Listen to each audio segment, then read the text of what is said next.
fundamentally do in order to try to fight this kind of war is use Mark of Mutiny as a way to just get in a real huge amount of damage. But when you're giving some poison in, basically Mark of Mutiny is pretty much like a crappy Falter or a Smoldering Spires. That creature can't block. Yeah. And now it's pumped for next turn. If you get 2 Mark of Mutinies, maybe you'll kill somebody. Be like, steal your mother, or steal your Vat Mother, take 5 poison, steal it again, take 6. That's possible. And you can see Jason there on the right and Brian Kibler here on the left. This is round 3 of the Star City Games Open Series here in Los Angeles. I'm Adrian Sullivan. And I'm Jacob Van Loon. And we're about to watch a match right here of Blue-Black Infect against Mono-Red. Right. So. And one of the things here, Brian Kibler has gone to 4 Tumble Magnets for this deck, but he does not have the Tezzerets that he had in his initial version. Now, Jason Menzies, like we said before, his main deck is card for card Patrick Sullivan's from the winning of one of the previous invitationals just, I think, 3 weeks ago. Might be 2 weeks. Time passes so quickly in Magic. All caps.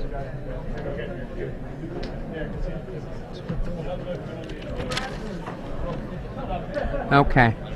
So we get a little bit of banter here from Brian Kibler with his opponent.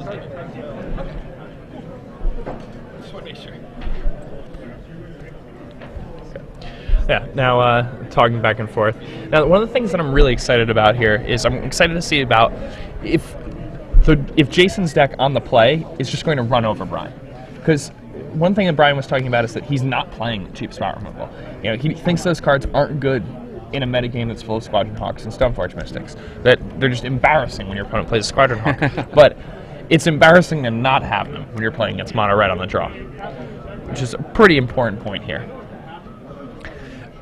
I think the most important thing about in this first game, though, is whether or not Brian draws and plays a Crusader. Yeah, the Crusader it's just a monster, honestly. And this is that aggressive draw that we're talking about. A turn 1 Goblin Guide from Red deck when they're on the play, especially in game 1, is almost always spells a game. Brian's going to preordain. Look for that Crusader. I mean, even a card like Tumble Magnet just buys so much time against the Red deck, which absolutely has the ability to burn you out. But I mean, you have to get them down low enough for that to be a reasonable path. Brian reveals a Jace Bellerin off that Goblin Guide flip. His opponent now knows that he has the Jace. It's going to be useful for him to perhaps, not do anything on a turn and give Brian like a false sense of comfort so that he can maybe play Koth. Contagion Clasp comes down to make the Goblin Guide into a really small little weakling. And now the Goblin Guide, you almost don't want to attack with it. It just kind of becomes this card drawing engine. And that's the Phyrexian Crusader right there. This is looking bad. And suddenly Brian's deck just like the turn 1 Goblin Guide, not really that big of a deal. Jason's deck, he didn't have the 2-drop. He couldn't really apply as much pressure as he'd like to. And it just gets really hard for him. Not having a 2-drop in a deck that has 16 1- and 2-drop creatures, that's pretty rough. Yeah. And right now, end of turn, he's going to double search. I wouldn't be surprised if he Stagger Shocks the head. Yeah, he didn't even have a Teetering Peaks for turn 2. See, now the thing is, though, is that Jason, from this point, almost has to rely on spells for about 14 points of damage. Yeah. Somewhere in that range. Well, another thing to think about is that despite the fact that the Crusader is just such a huge monster, it actually is weaker. It becomes a 2/2 again, as opposed to a virtual 4/2 when it's attacking a Planeswalker. So, I mean, a Koth actually will make that Crusader attack. I mean, you would prefer that the Koth was getting in for 4. Oh, yeah. Okay. It doesn't look like he has a Koth. Yeah. Brian Kibler at 11 life. Jason Menzies, 18, and soon to be getting some poison, I think. I believe his hand is a Spike Shot Elder, a pair of Burst Lightnings, and another Stagger Shock. That's what it looks like to me. Now, one of the things, if he's got that Stagger Shock, I would just main phase that Stagger Shock, just so that you can get it in there before a Mana Leak hits it. Yeah, I think that's something that people are often wary of doing. People have the spell, and they see that it says instant on it, and they just want to wait till the very last moment. He might also be thinking, well, you know, Brian's playing Infect. Like, he might not be familiar with the deck. The deck's not exceptionally mainstream. And he might be thinking that Brian might be playing something where he wants that Stagger Shock to kill a guy on Brian's side of the table. And Jace Beleren hits the side of the table. As we were talking about before, this is a deck with Jace Beleren and not Jace Mind Sculptor, and it's primarily probably two things. Jace Beleren kills Jace the Mind Sculptor, and Infect guys are not very efficient at killing, you know, Planeswalkers. And besides that, this is a lower on the curve for him, period. Yeah, I mean, the other thing about Jace Beleren in this deck is, you know, he doesn't have a way to abuse the Mind Sculptor like people who have Stoneforge Mystic and the people who have Squadron Hawk. Stoneforge Mystic and Squadron Hawk both allow you to, like, really get extra card advantage off your Jace, as if you weren't already getting enough. Right. And his deck doesn't have that engine, so he can safely play a card like Jace Beleren and just be confident that he's going to, you know, sit there and just draw some extra cards. Right. So he's down to 7 life now, which is certainly within the range of being killed by burn. The Spike Shot Elder hits the table, and that actually represents a pretty rough threat, because Tumble Magnet won't deal with it. He needs to Contagion Clasp it or Into the Royal it in order to get rid of it. Yeah, no, I mean, if Jason just drew a bolt that turn, Brian would have died. Right?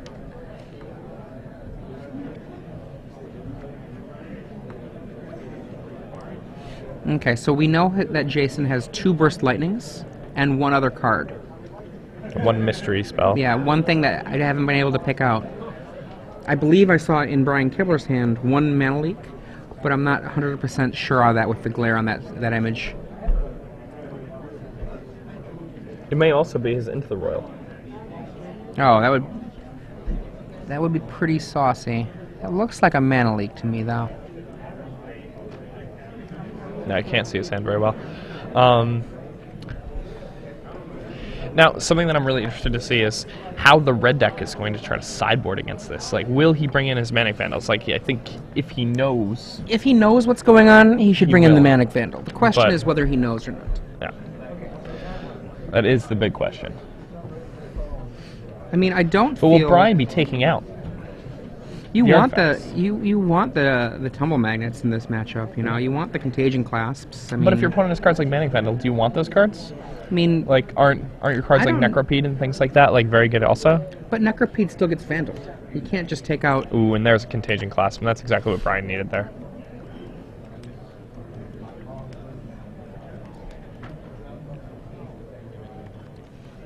Okay. Now the question is, does he want to burn here? I would say wait. You've got time. There you go. And maybe that a looks mountain? like a lightning bolt. Is it? Maybe a mountain. It's either a beta lightning bolt or a mountain. I hope it's a beta lightning bolt. Beta lightning bolts are awful, awful spicy. I thought you were just going to call them awful, and I was going to be pretty sad at you.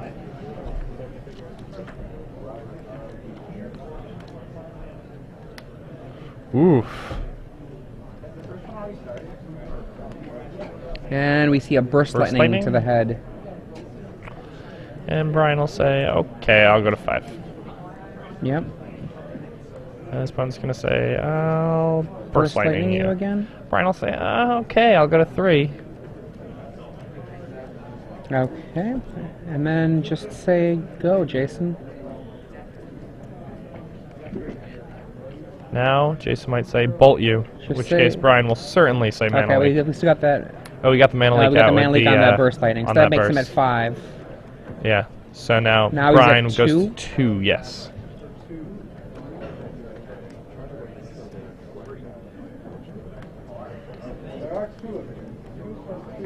Okay. Now the problem is here... What was the last spell in Jason's hand? I couldn't tell. It might have been Koth. Yeah, I mean, he didn't have to discard it, so I assume it's Koth. I mean, I'm going to say that, like, even though Brian is at 2 life, like... I mean, the top of Jason's deck could just end the game immediately. Absolutely, absolutely. Now remember that 5 of this damage was from that Goblin Guide, and the rest is all burn. And is Kibler tapped out except for a land? Or just tapped out? Just tapped out completely. Okay. So basically at this point, the top could be the win right here. Oh, yeah. I mean, it could have been before, but there's no mana leak that he's going to be worried about. Are we playing in the same? Oh, don't reveal that what you don't have to reveal. I got 2 life points. That's not very good. Okay, land in hand. Yeah, so Brian knows what the last card is. We're assuming it's Koth. And the issue here for Brian is if he does play a Koth right here, Brian's just in chump mode with that Crusader, which is never where you want to be. And there's the Koth. And there he comes.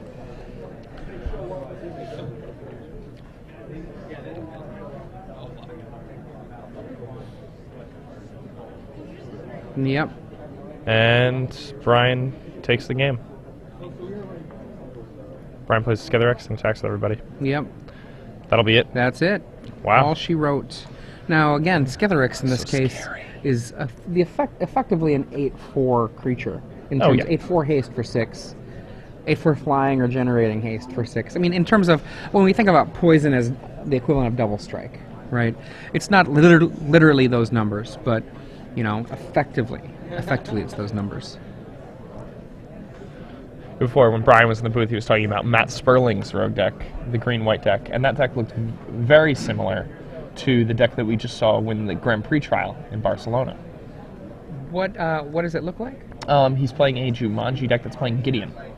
And Matt Sperling does not have Tumble Magnets, but I believe he has extra equipment to find with the Stoneforge Mystics in that place.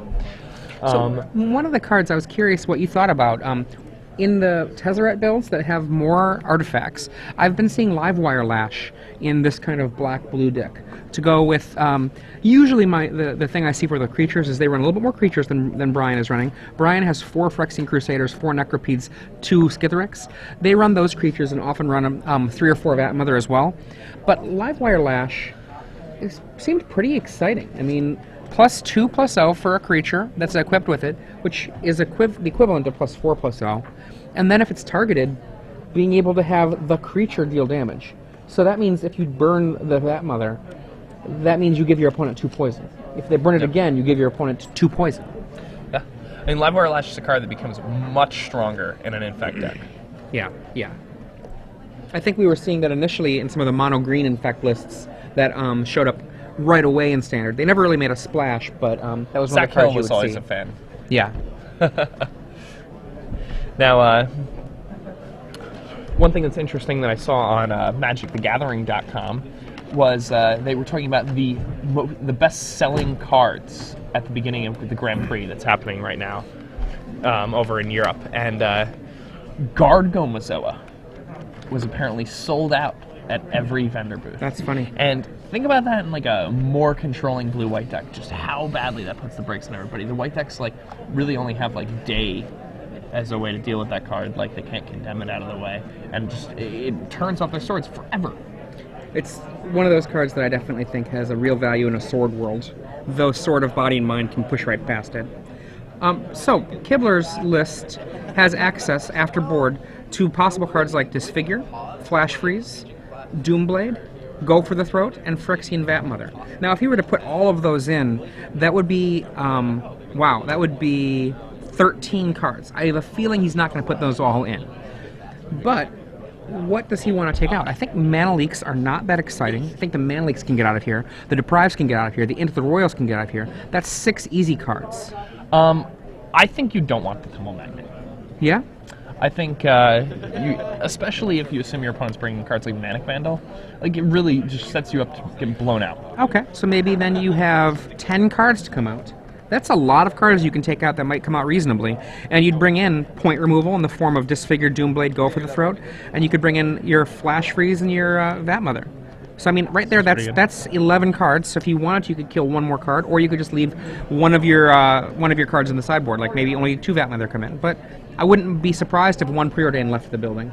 You know, just or like a Skitherix leaves for a Vat Mother. Skitherix. One Skitherix actually makes sense to kill. I wouldn't be surprised if you killed both of them, honestly. Now that you mention it. No. On the other side of the table, I think we both agree that Manic Vandal's coming in. If he knows what's going on. think. I mean, he hasn't seen those Tumble Knights. Well, but he did see 2 Contagion clasps. Yeah, you know, like that's true. I mean, is he really gonna think like, well, I want this gray ogre so I can stop this proliferate card? Like, if he knows he's been who paying attention, if he's been paying attention to the metagame, he would know. Yeah, he would know about playing Necropedes. Magic Online. Right. So Manic Vandal ×4 can come in. Would you bring in Ratchet Bombs as a possible answer for Crusader, or would that just slow you down too much? I mean, Searing Blaze clearly is a problematic card to have in because Phyrexian Crusader just laughs at your Searing Blaze. Oh yeah, I mean the Searing Blazes are definitely coming out. I'd imagine that the Cyber plan would just be 4 Manic Vandal, 4 Searing Blaze, but I wouldn't be surprised if he had brought in the Ratchet Bombs. Ratchet Bomb might just be better than Ember Hauler here. Ember Hauler doesn't have haste; it's just a 2/2, and just a 2/2 is like a lot of damage in the end. Oh yeah, no, and I know Ember Hauler is a very good card, but when your opponent has Phyrexian Crusader, it significantly reduces the value of a card like Absolutely. Ember Hauler. Like, it's not a card that can really like sneak in underneath those cards. One of the problems I see with bringing in Ratchet Bombs is that it takes a long time to get up to the point where you can kill a Crusader. Oh yeah. And a Contagion Clasp could just mean that your Ratchet Bomb never hits Crusader. Yeah, and by playing Ratchet Bomb, you're basically telling your opponent, like, okay, I want to play a long game. And that's a dangerous thing to do here. I don't think you want to play a long game here. Exactly. I think you might just bring in Manic Vandals. Yeah.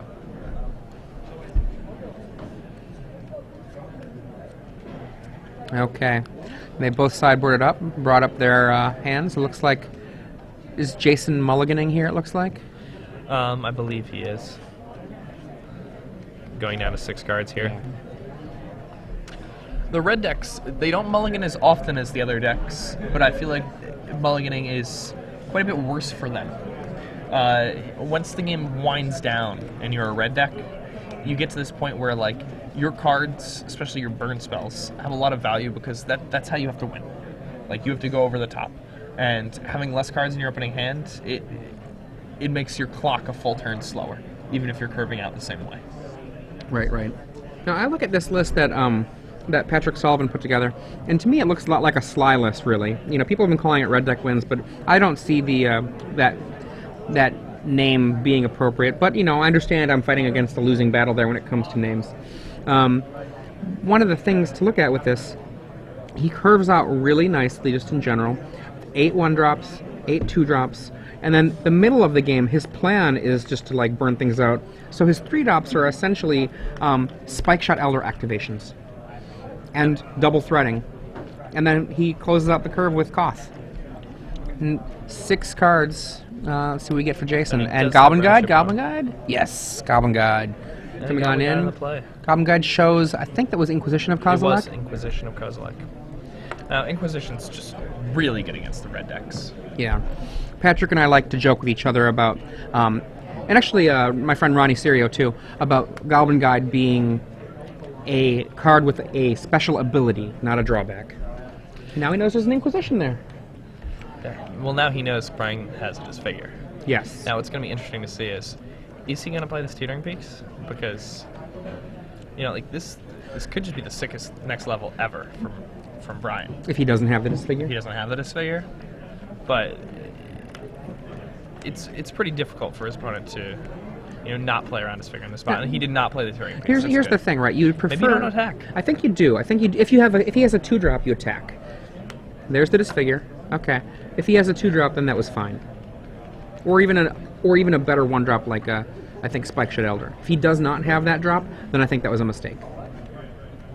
The reason being is that you're basically risking giving your opponent a land for the purpose of just getting out a better creature. I mean, I love Goblin Guide, but part of the power of Goblin Guide is it costs 1 mana. When it comes to a creature that's sitting on the table, once it's on the table and mana is no longer in the equation, you would prefer to have another 2/2 than that Goblin Guide. Yeah, I mean, the play of attacking with the Goblin Guide is, you know, right if you have Ratchet Bomb. a 2-drop creature, but wrong if you don't. Now, Ratchet Bomb's a card that I'm not sure if he wants to be playing cards like that here, because now he has... What did he lose? Did he lose a Lightning Bolt? Yeah, now he has no cards. Okay. You know, he has a Teetering Peaks. Yeah. You know, his opponent is at 18 life, and he's got a means to kill 1 card. Now, if that was a creature, like let's say that was a plated Geopede, you could attack for 5 this turn. Yep. He really put Brian on his heels, Obviously- and then just draw burn spells off the top to get there. He didn't board out the plate of Geopedes, though, so it's probably more accurate to say if that was an Ember Hauler. I wouldn't be surprised if he boarded out Ember Haulers like you suggested. Yep. He might have boarded out other burn, but it's probably the Ember Hauler. So if that was an Ember Hauler, he'd be attacking for 4.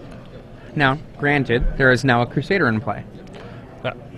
And we've got 2 counters on the Ratchet Bomb.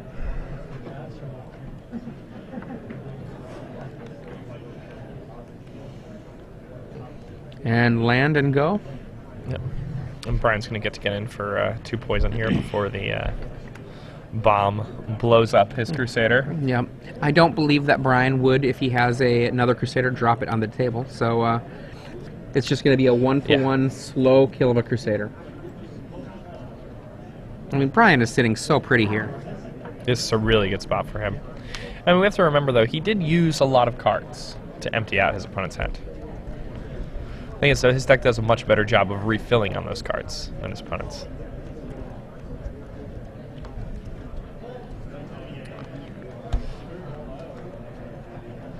Now Jason has Stagger Shock in his hand, and Well, that's at least you really just want to be charring them with that card, and it's hard to be charring people's faces when they're at 18.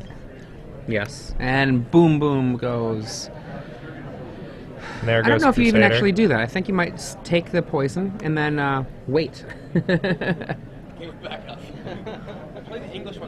Another Crusader comes Another down for Brian. Crusader. That's pretty rough for Jason.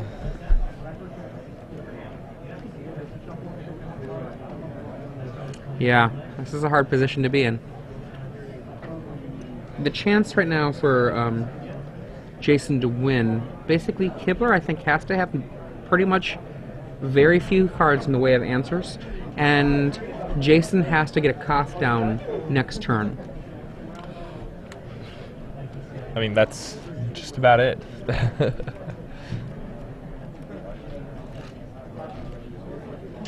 Yeah, I mean, I think that one of the things that we're going to see here is that Kibler, his sideboard, it looks like he's well prepared for this matchup. You know, he appears to have spent some time thinking about it, and that looks like is that a Blinky down there at the bottom? That is Yeah. an Inkmoth Nexus. Yeah. And, it's like a 1-mana activation for a Fairy Conclave in this deck, Yes. and so much more. Jason almost looks to me like he's in that position of being like, well, okay. All right, I'll keep playing Magic. Now he's down to 18 life, so he's at the same level of life as Brian, which that's kind of sad since his Brian has been attacking him via poison. He's just in such a rough spot here. Is this cough? Sorry. Oh, it's only 3 mana, so Stagger Shock. I mean, even if it's 4 damage to the head, it's something that Brian can just say, okay, that's cool. Yeah, that's fine. It looks to me that might have been a Goblin Guide up Goblin top? Guide with a Teetering Peaks in hand. Yeah, so he gets to 4 him again. His opponent at 10. His opponent with 2 or 3 cards.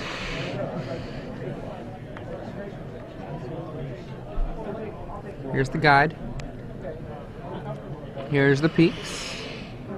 Here's the reveal. Reveals a Necropede. And here's the disfigure. It's pretty rough. Oh boy. Yep, go ahead. Brian does have 3 disfigures he brings in from the board to help this matchup out. This opponent's gonna go up to 7 poison, and Very little left here. he needs multiple burn spells I think to he needs survive Apocalypse, next if turn's you're attack. familiar with that card. Yes. Red, yes. red, 2 Tempest? sorcery. Discard your hand. Remove all permanents from Permanents from the play. game? Yeah. If he had that, he might be able to come back. It's true. Land Jockalops. And make sure that Brian remembers to attack. Now, one thing that Brian did Did really he just well cast the this game was, Skizerix too? Okay. Jason Janisowicz, Yeah. JJ. And that's it. Brian's glowing in his infectious delight. You know? Right.